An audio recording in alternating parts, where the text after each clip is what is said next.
On December 25th, 1961, Ghislaine Maxwell was born to Robert and Elizabeth Maxwell. She was the youngest of her mother's 9 children. She was welcomed to her new home, a wealthy suburb just outside of Paris, France, where she would enjoy all the benefits of being born into an affluent and wealthy family. Her father, Robert, was a publishing tycoon, and his fortune had made it possible for the family to occupy lavish homes throughout Ghislaine's life. When they moved out of France, she would attend university by day and party at night in the family's 53-room mansion in Headington Hill, England. But for all the luck she had being born into a wealthy family, Ghislaine had the misfortune of being born just 2 days before her older brother was involved in a car wreck that would put him into a coma and over time would take his life. The death of her brother affected her entire family. Starkly contrasted to who she has become, Ghislaine and her siblings were brought up in a Christian household, and many believed she was her father's favorite child. In time, he would name his mega yacht after her. Throughout the 1980s, she was involved in the social scene and found herself getting involved in her father's businesses and operating at various levels. She would manage his soccer team, Oxford United, and ran a dance club that her father owned, and eventually managed a company that sole purpose was giving gifts. This latest business venture would fail within a few years, even with her father's fortune propping it up. And during all of her jobs with her father's businesses, she never exhibited any sort of innate business savvy. She just kind of muddled along.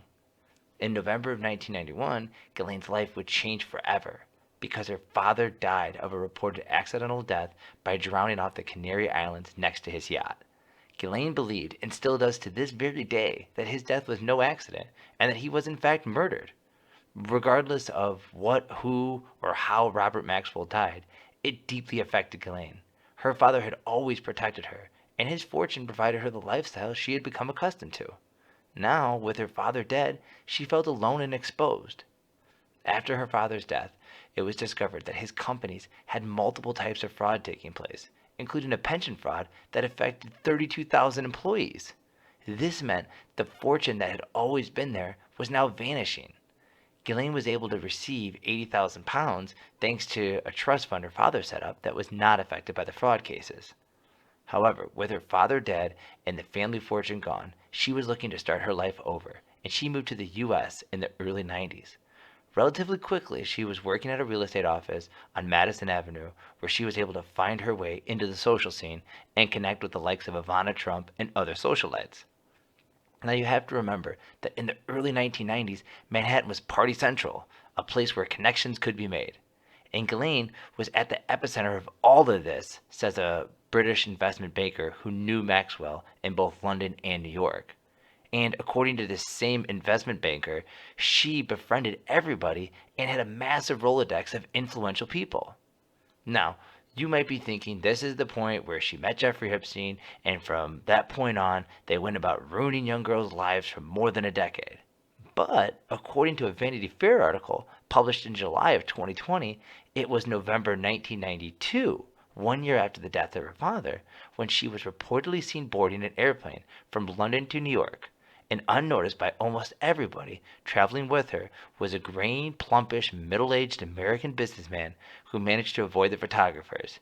It was Jeffrey Epstein who boarded the plane with her. Also, in 1992, she started supervising Jeffrey Epstein's staff. This gave her the power and ability to hire and fire all members of his staff at his multiple homes. She had a massive budget to manage all of the properties. This was the way she had found a path back to the lifestyle she had lost when her father died. She was used to living very well, says a friend who knew her then, and continued by adding she didn't want to go back to where she was, referring to the life without her father's fortune. Now, their relationship developed as she became known as the lady of the house by staff, referred to as best friend by Epstein, and widely believed to be his main girlfriend. By 1995, Epstein would name a short-lived company after Ghislaine. And while Epstein never proposed to Maxwell, he did buy her a large diamond ring that she would tell friends was an engagement ring. And according to at least one friend of Maxwell's, she was dying to marry Epstein because he was everything to her. In 2000, Maxwell moved into a 7,000 square foot townhome on East 65th Street, less than 10 blocks away from Epstein's New York mansion. The house was purchased for just under $5 million at $4.95 million by an anonymous limited liability company. Interestingly, the LLC's address matched the office of J. Epstein and Company, and representing the buyer was Epstein's longtime lawyer. It is odd that Epstein did not just buy the house in his own name or just give Ghislaine the money to buy the house on her own. It seemed he wanted secrecy and control at the same time. Until 2008, Ghislaine was seen at many social functions and privately with Epstein. However, that all changed in 2008 when Epstein was convicted of soliciting a minor for prostitution and had to serve 13 months in jail. Since 2008, the two were not seen in public. From 2008 on, Ghislaine would find herself dating a handful of very wealthy men, some even more wealthy than Epstein. While Ghislaine attempted to distance herself from Jeffrey, her past caught up to her. In 2015, Virginia Roberts Guffey filed a civil case against Maxwell, alleging that Maxwell had introduced her to Epstein when she was a child, after which she was groomed by the two of them for his pleasure, including lessons in Epstein's preferences during oral sex. Guffey asserted that Maxwell and Epstein had trafficked her and other underage girls, often at sex parties hosted by Epstein at his homes in New York, New Mexico, Palm Beach, and the U.S. Virgin Islands. Maxwell, of course, denied all of the claims and called Virginia Guffey a liar. Guffey sued Maxwell for defamation in federal court in the Southern District of New York in 2015. And while the details of the settlement have not been made public, in May 2017, the case was settled in Guffey's favor, with Maxwell paying reportedly millions of dollars to Guffey. After the 2015 case against Guffey, Maxwell found herself having to face many more victims in court. There was Sarah Ransom in 2017, alleging that Maxwell hired her to give massages to Epstein and later threatened to physically harm her or destroy her career prospects if she did not comply with their every sexual demand at his mansion in New York and on his private island in the Caribbean. This case was settled for an undisclosed amount, just as the Guffey case was. Then in 2017, Maria Farmer alleged that she and her 15-year-old sister Annie had been sexually assaulted by Epstein and Maxwell in separate locations in 1996. According to the affidavit, Farmer had met Maxwell and Epstein at a New York art gallery reception in 1995. The following summer, she was sexually assaulted by both Epstein and Maxwell. Then, in the same summer, Epstein flew her then 15-year-old sister Annie to his New Mexico property where he and Maxwell both molested her on a massage table. Also in 2019, Jennifer Arons brought a case against the estate of Epstein and Maxwell and 3 of Epstein's staff who enabled the victimizing of Miss Arons. The women who helped were Leslie Groff, Kimberly Espinoza, and the late Rosaline Fontanilla. Also in 2019, Priscilla Doe brought a case against Epstein's estate and claimed that she was recruited in 2006 and trained by Maxwell with step-by-step instructions on how to provide sexual services for Epstein. Then, in 2020, a Jane Doe filed a civil case against Epstein's estate and Maxwell, alleging that at the age of 13, she was recruited by Maxwell to be sexually assaulted by Epstein over a 4-year period, and during that time, Maxwell participated in the assaults as well. Also in 2020, Maxwell filed a civil case of her own against Epstein's estate, claiming that she had incurred many legal fees to keep her name clear of the allegations that she was involved in because of Epstein's crimes, which she clearly claims to be completely unaware of, while also saying she worked for him from 1998 to 2006.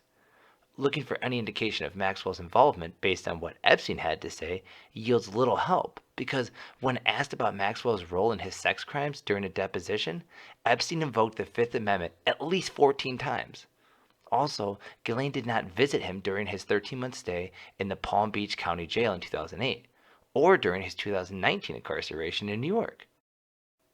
In July of 2019, Epstein was arrested and had successfully committed suicide by August of the same year while being held in jail awaiting his trial. After Epstein's death, Ghislaine had to hire a professional security firm because she claims she was receiving regular threats to her life and safety. Now, the threats were deemed credible by law enforcement, so She reiterated the threats to her life in a complaint she filed in the Virgin Islands last March, as she was seeking payment of her expenses from Epstein's estate, which may be valued at more than $600 million even after his death. What she was and still is attempting to do, though, is drain funds from the estate that should be paying off Epstein's victims. Following Epstein's death, Ghislaine would spend the next year evading law enforcement and moving from country to country to avoid accepting responsibility for all of her crimes. Her luck ran out as she was arrested on July 2nd in Bradford, New Hampshire. Law enforcement found her at a $1 million home that sits on more than 100 acres. She purchased the home as an intended hideout back in 2019, and she is currently being charged with 6 offenses, including arson and sex trafficking. Her crimes carry a cumulative amount of time that if she's convicted, she will likely die in prison. By July 6, 2020, Ghislaine Maxwell arrived in New York to face her charges and be present for a detention hearing on Friday, July 10th. On July 10th, the court will decide if Maxwell is able to receive bail, but given her ability to run and hide and access to a network of influential people, it is doubtful she will receive bail. Ghislaine Maxwell's story is far from being over. There are so many secrets and likely more victims that we have yet to hear from. Ghislaine herself has not yet spoken up about what took place. Perhaps facing life in prison, she will reveal more details and shine a light on who else was involved in the international sex trafficking ring. Throughout her life, Maxwell constantly found a way to treat herself to the best in life and was comfortable with hurting others to maintain that standard. Hopefully, she will be willing to look out for herself one more time and help bring others that were involved to face justice. Thank you for listening to Human Trafficking Hater. If you're interested in getting more content about human trafficking, how to address it, and how it impacts millions around the world, please subscribe and join us as we continue to hate human trafficking and raise awareness.